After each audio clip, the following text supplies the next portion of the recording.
Kathleen Moreira vai falar para a gente agora sobre a situação do Arroio Dilúvio em Porto Alegre. O talude, os barrancos desmoronaram. São 11 trechos que cederam neste ano, sendo 9 em função da chuva de maio. E a situação e as perspectivas, já que tem o risco sempre, a preocupação em relação à própria Avenida Ipiranga, mas um impacto mais imediato na ciclovia, que fica bloqueada. Bom dia, Kathleen. Bom dia, Stout. Bom dia a todos. Eu falo aqui da Avenida Ipiranga, esquina com a São Manuel, Silva Só, que é um dos pontos mais críticos desses trechos do talude do Arroio Dilúvio. Quem consegue nos acompanhar pelas imagens da live nesse momento vai ver esse trecho que eu estou mostrando, em que há um desmoronamento bem grande de terra. A gente consegue ver o guarda-reio, que seria utilizado para proteção dos ciclistas que passam na ciclovia, já praticamente dentro da água. A gente vê trechos do asfalto da ciclovia que cedeu e que ainda estão encostados nessa parte aqui do talude, que ainda nem puderam ser recuperados. E uma outra coisa que chama atenção é a questão do tubo de gás natural. Ontem eu estive nesse mesmo ponto, a nossa reportagem percorreu o Arroio Dilúvio desde Antônio de Carvalho, vindo em direção à área central, até próximo da Érico Veríssimo, onde fica o nosso prédio da Rádio Gaúcha, e nós fomos observando que tem pessoas que estão utilizando, mesmo assim, a ciclovia, mesmo que em algumas partes haja placas, por exemplo, ali perto do centro esportivo da PUC, ali tem algumas placas que dizem que a ciclovia está interditada. A gente até perguntou para a IPTC, para o DEMAI, eles falam de 8 quilômetros de proibição, de interrupção da ciclovia em função do risco à segurança das pessoas que transitam por ali. Mas mesmo assim a gente vê tanto pessoas que utilizam a ciclovia com a bicicleta ou para fazer exercício físico, correndo. Ontem mesmo o Jefferson Botega, que me acompanhou nessa pauta, mostrou um cadeirante que estava utilizando a faixa da ciclovia ali nas proximidades da Ipiranga, na altura do número 6.000, perto da Salvador França.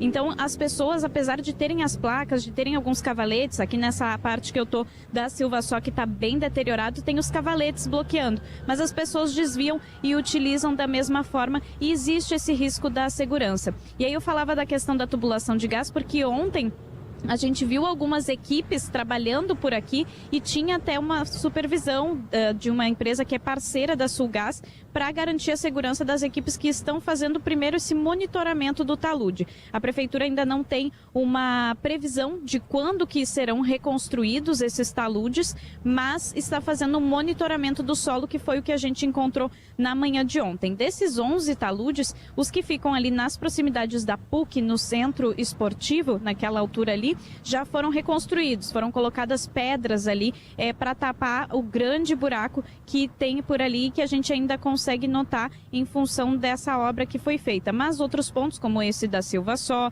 e nesse trecho ali que vem da PUC em direção até aqui, a gente foi constatando ainda várias partes em que o talude está deteriorado. São 11 trechos, e isso não é um assunto novo, né, Stout? A gente já fez outras reportagens em anos anteriores e eu questionei a prefeitura sobre isso. Eles têm o dado que desses 11 trechos, 4 ocorreram em locais que já tinham sido recuperados ou que já tiveram ocorrências anteriormente. Então é o caso aqui da Silva Só, da onde eu tô, da Salvador França, e também ali próximo da subestação da CE, onde tem próximo com a Lucas de Oliveira. Então são pontos em que já está sendo recorrente. Eu conversei com algumas pessoas que passam pela região, conversei com um motorista que estava perto aqui desse trecho que eu tô da Silva Só, que é o Márcio Luzardo. Vamos ouvir a opinião sobre ele, que é um motorista que vende automóvel e que nota essa mudança por aqui.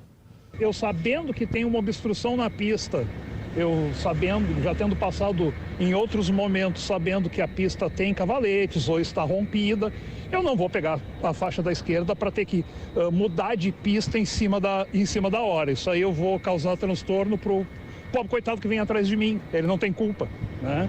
Então é melhor se prevenir. É a opinião do motorista, que agora, nesse momento, até eu vejo vários carros dando sinal aqui da esquerda, tão próximos da ciclovia. Motorista que também fica preocupado vendo os cavaletes, então esse motorista prefere andar pela faixa da direita. E a gente pediu uma explicação do IPH, do professor Fernando Dornelles, sobre uma visão mais técnica para essas condições aqui dos taludes. Vamos ouvir.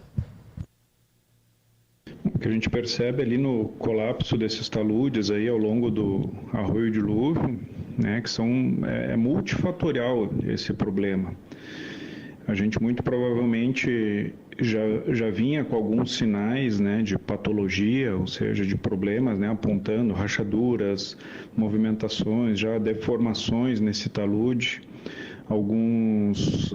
Aquela mureta que a gente tem com pedra de granito, bem no fundo ali, né, bem junto ao leito do dilúvio, a gente já tinha alguns pontos colapsados. E tudo agregando ainda a atividade de desassoreamento, né? A gente não sabe quanto que isso daí fragilizou, mas provavelmente teve alguma colaboração nesses colapsos aí. E, evidentemente, as chuvas, as vazões altas ocorrendo no arroio foram, né, o motivador final para que a gente tivesse a ruptura disso daí. São estruturas, né, que necessitam ter vistoria periódica e a gente ter reparos preventivos, né? Então, essas estruturas elas vão indicando as rachaduras que a gente vê ao longo das ciclovias, às vezes chegando até próximo à faixa de rolamento dos veículos, né, dos automóveis. Isso aí tudo são indicadores que a gente tem que ter alguma ação de contenção e manutenção desses taludes. Professor Fernando Dornelles, então, trazendo essa avaliação mais técnica, que é do Instituto de Pesquisas Hidráulicas, Stout. A gente vai ter uma reportagem completa lá em GZH com esse vídeo que vocês viram feito pelo drone, produzido pelo Jefferson Botega, que me acompanhou nessa pauta.